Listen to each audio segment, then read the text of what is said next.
नेपाल की एक मॉडलिंग अंजना लामा की जिंदगी में 9 मई 2019 को एक ऐसा दुखद मोड़ आया जिसने पूरे देश को हिला कर रख दिया। उस दिन दोपहर के करीब 3 बजे अंजना के ससुराल से उनके घर घबराया हुआ फोन कॉल आया। कॉल पर एक परेशान आवाज में कहा, आप जल्द ही यहाँ आ जाइए, यहाँ कुछ बहुत बुरा हो गया है।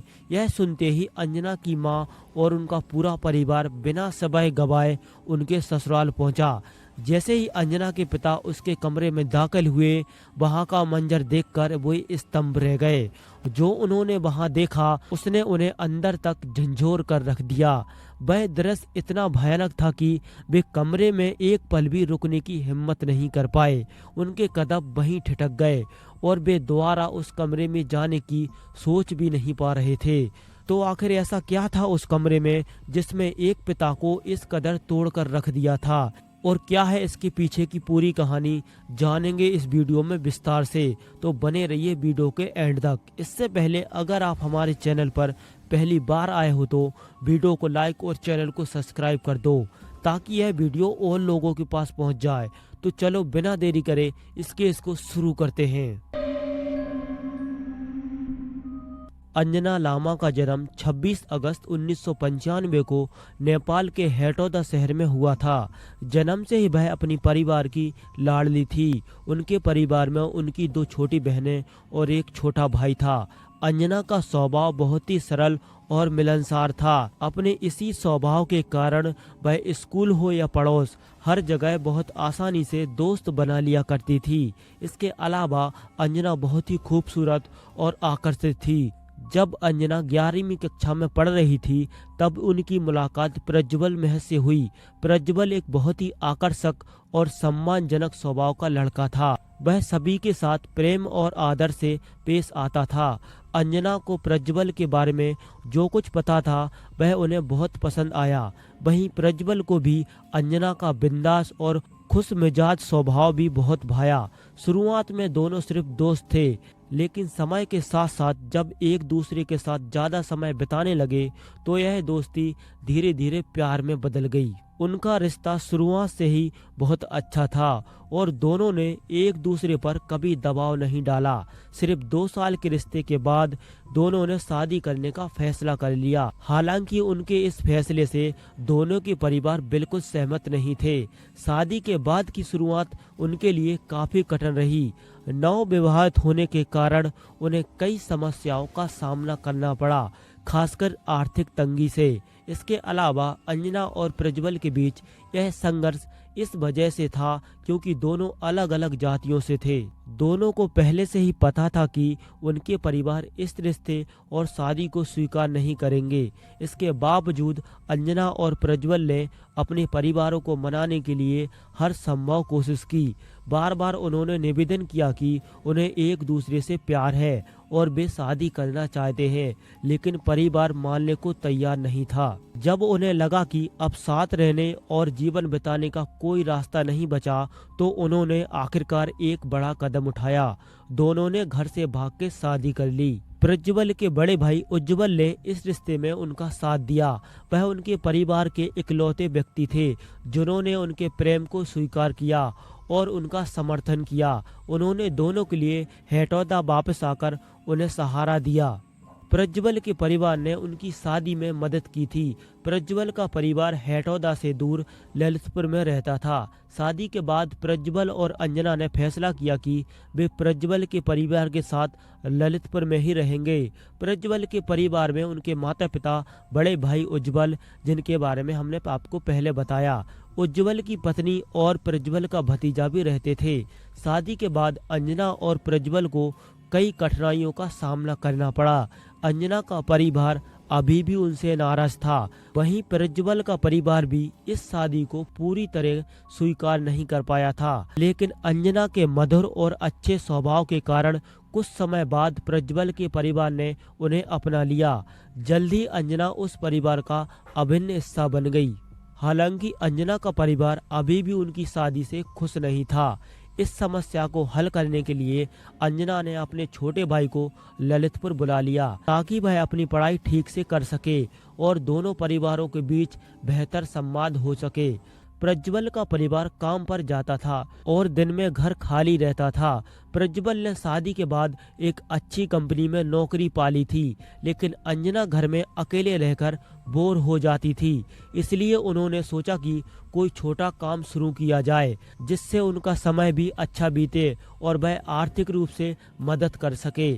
उन्होंने अपने घर के पास एक छोटा ब्यूटी पार्लर खोलने का निर्णय लिया। इस फैसले में प्रज्वल के माता पिता ने उनका पूरा समर्थन किया। जिस परिवार ने पहले उन्हें स्वीकार नहीं किया था, वही परिवार अब न केवल उनसे प्यार करता था बल्कि उनके व्यावसायिक फैसलों में साथ दे रहा था। समय के साथ अंजना का परिवार भी यह देखकर पिघलने लगा कि उनके ससुराल वाले उनकी बेटी से कितना प्रेम करते हैं। धीरे धीरे दोनों परिवारों ने इस रिश्ते को स्वीकार कर लिया। उज्जवल बहुत खुश मिजाज और जिंदा दिल इंसान थे।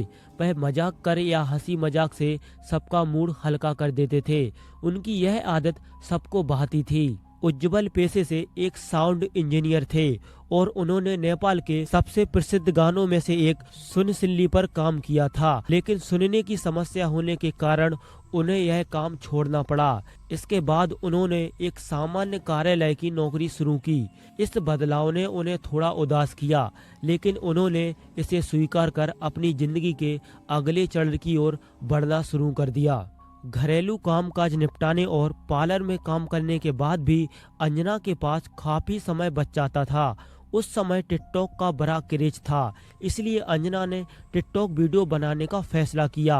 उन्होंने सोचा कि इससे वह व्यस्त रहेगी और शायद फेमस भी हो जाए। इसका कारण यह था कि अंजना बहुत ही खूबसूरत थी और शायद आपने उनकी तस्वीरें देखी भी हों। जैसा उन्होंने सोचा था वैसा ही हुआ। बहुत कम समय में अंजना के वीडियो वायरल हो गए और उनके काफी फॉलोवर्स बढ़ गए। इसके बाद उन्हें मॉडलिंग का प्रोजेक्ट भी मिलने लगे, जिसमें उनकी दिलचस्पी भी थी। अंजना ने अपने ससुराल वालों को इसके बारे में बताया और उन्होंने हमेशा की तरह इस बार भी उनका पूरा समर्थन किया। अंजना अपने पार्लर और मॉडलिंग से अच्छी कमाई कर रही थी और प्रज्वल भी अपनी नौकरी में अच्छा काम कर रहे थे। इसलिए दोनों ने बेहतर भविष्य के लिए नेपाल छोड़कर कनाडा शिफ्ट होने का फैसला किया। यह बात बताने में दोनों को डर था, लेकिन चौंकाने वाली बात यह थी कि प्रज्वल के माता पिता ने इसे बहुत सहजता से लिया। उन्होंने भी उनके इस सपने को साकार करने के लिए पैसे बचाना शुरू कर दिए। शादी के 2-3 साल बीत चुके थे। अंजना ने अब पार्लर का काम भी लगभग छोड़ ही दिया था, क्योंकि मॉडलिंग से उन्हें ज्यादा फायदा हो रहा था। इन 2 सालों में अंजना बहुत खुश थी, लेकिन इस खुशी के दौर में भी एक छुपा संघर्ष चल रहा था। प्रज्वल भाई उज्जवल की शादी अरेंज मैरिज से हुई थी और उनकी पत्नी अंजना को पसंद नहीं करती थी। वह अक्सर अंजना के खिलाफ परिवार के सामने शिकायत करती थी और अफवाहें फैलाती थी। अंजना ने यह बात अपने माता पिता को बताई। उनके माता पिता ने उन्हें समझाया कि इस छोटी सी बात पर घर का माहौल खराब न करें और इसे नजरअंदाज करें। उन्होंने कहा कि कुछ महीने में तुम कनाडा शिफ्ट हो जाओगे तो इस बात का कोई मतलब नहीं रहेगा। उज्जवल की पत्नी क्या कहती है इसका असर तुम्हारे भविष्य पर नहीं पड़ेगा, इसलिए इस बात को तूल मत दो और शांत रहो। अंजना ने अपने परिवार की सलाह मानी और इस मामले को कभी बड़ा मुद्दा नहीं बनाया। उन्होंने इसे लेकर घर में कोई बात नहीं की, लेकिन शायद किसी ने नहीं सोचा होगा कि इसके बाद अंजना के साथ क्या होने वाला था।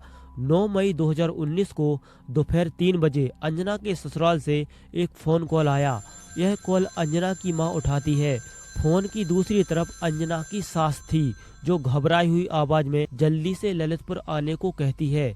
उन्होंने बताया कि उनके घर में कोई बड़ा हादसा हो गया है। अंजना और उसका परिवार बिना देरी किए ललितपुर की ओर रवाना होता है, लेकिन उस दिन की घटनाओं ने अंजना के जीवन को हमेशा के लिए बदल दिया। अंजना के परिवार को चिंता हो रही थी। उन्होंने प्रज्वल को फोन किया, लेकिन उसने भी कुछ नहीं बताया। उसने बस ललितपुर जल्दी पहुंचने की गुजारिश की। हेटौदा से ललितपुर करीब 100 किलोमीटर दूर था।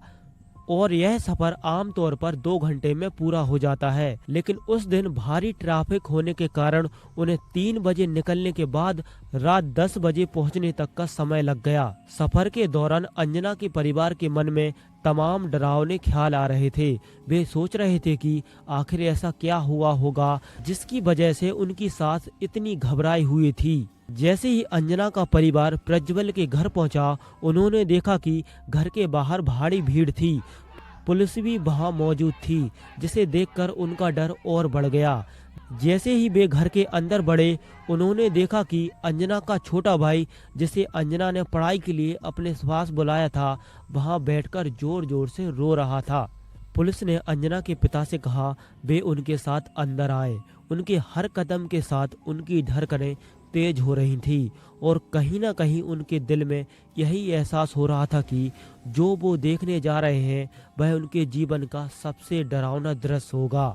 पुलिस ने उन्हें अंजना के कमरे के सामने खड़ा किया और जैसे ही दरवाजा खोला, अंजना के पिता अंदर का नजारा देखकर दंग रह गए। कुछ ही सेकंड में बिना कमरे के कदम रखे वे उल्टे पांव बाहर भागे। कमरे के भीतर अंजना के शरीर के टुकड़े उसके बिस्तर पर बिखरे पड़े थे। केवल उसका बायां हाथ और एक पैर सही सलामत थे। उसके शरीर पर गहरे घाव थे। उसका ऊपरी हिस्सा बिस्तर पे था, जबकि निचला हिस्सा फर्श पर पड़ा था। उसका सिर लगभग उसके शरीर से अलग हो चुका था। अपनी बेटी को इस हालत में देखकर अंजना के पिता यह सहन नहीं कर सके। वह कमरे से बाहर भागे और जोर जोर से रोने लगे। उनकी चीखने की आवाज सुनकर अंजना का पूरा परिवार भी डर गया। सभी को यह एहसास हुआ कि उनकी बेटी अब इस दुनिया में नहीं रही। अंजना की मां ने होश संभालते ही पुलिस से गुजारिश की कि वे अंजना के ससुराल वालों को गिरफ्तार करे। उन्होंने आरोप लगाया कि उनकी बेटी को उनके ससुराल वालों ने मिलकर मारा है। लेकिन इससे पहले कि अंजना की मां कुछ और कह पाती, पुलिस ने उन्हें चौंकाने वाला सच बताया। पुलिस ने बताया कि अपराधी ने अपना गुनाह कबूल कर लिया है और जो शख्स अंजना पर इतना क्रूर हमला करने का दोषी था वह और कोई नहीं बल्कि उज्जवल था। वही उज्जवल जिसे अंजना अपना बड़ा भाई मानती थी, वही जिसने अंजना और प्रज्वल की शादी में मदद की थी। यह सुनकर हर कोई स्तंभ रह गया। अंजना ने अपने घर पर उज्जवल की तारीफ की थी। वह आखिरी व्यक्ति था जिसके बारे में कोई सोच सकता था कि वह ऐसा भी कर सकता है। पुलिस ने अंजना की मां को यह बताया कि अंजना के ससुराल वाले इस घटना को छिपाना चाहते थे। वे नहीं चाहते थे कि अंजना का परिवार यह सब जाने। लेकिन जब पुलिस ने उन पर दबाव डाला और कहा कि उनका परिवार यहाँ होना चाहिए, तब जाकर अंजना की सास ने अंजना की मां को फोन किया। पुलिस ने अंजना के माता पिता को फोन इसलिए किया ताकि वे आकर उसकी पहचान कर सके। जब तक अंजना की पहचान नहीं हो जाती, पुलिस इस केस को आगे नहीं बढ़ा सकती थी और न ही उसका शव वहां से हटा सकती थी। इस स्थिति को समझते हुए अंजना के माता पिता ने पुलिस से अनुरोध किया कि उज्जवल के साथ उनकी पत्नी को भी गिरफ्तार किया जाए। अंजना ने पहले ही अपने परिवार को उज्जवल की पत्नी के बुरे व्यवहार के बारे में बताया था। उन्होंने यह भी कहा था कि उज्जवल की पत्नी ने लंबे समय तक उज्जवल के कान भरे और पूरे परिवार को अंजना के खिलाफ कर दिया। अंजना के माता पिता का मानना था कि इस हत्या में उज्जवल की पत्नी का भी हाथ हो सकता है, लेकिन पुलिस ने ऐसा करने से इनकार कर दिया क्योंकि उज्जवल ने अपने बयान में कबूल कर लिया था कि उसने यह अपराध अकेले ही किया और इसमें कोई भी शामिल नहीं था। पोस्टमार्टम रिपोर्ट से यह साफ हुआ कि अंजना की मौत 9 मई 2019 को दोपहर 1:30 बजे हुई थी। उसकी हत्या नेपाली खुरकी से की गई, जो नेपाल में बकरियों या भेड़ों को काटने के लिए इस्तेमाल की जाती थी। उज्जवल ने पुलिस के सामने इस जघन्य अपराध की पूरी कहानी सुनाई। उसकी बात सुनकर हर कोई हैरान था। 9 मई की सुबह प्रज्वल ऑफिस के लिए नाश्ता करके निकल गए। घर पर केवल अंजना, उसकी सास और उज्जवल मौजूद थे।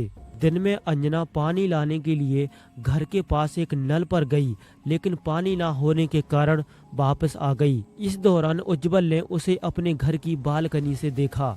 जब अंजना घर लौटी और अपने कमरे में जाकर फोन पर व्यस्त हो गई तो उज्जवल ने खुरकी उठाई।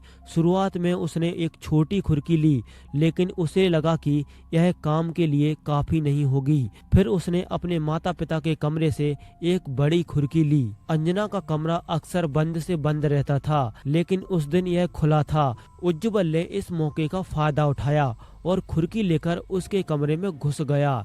जब अंजना ने उज्जवल को खुरकी के साथ देखा तो वह चौंक गई। इससे पहले कि वह कुछ समझ पाती, उज्जवल ने उस पर हमला शुरू कर दिया। अंजना ने अपने बाएं हाथ से उज्जवल को रोकने की कोशिश की, लेकिन खुरकी इतनी तेज थी कि उसका हाथ कटकर जमीन पर गिर गया।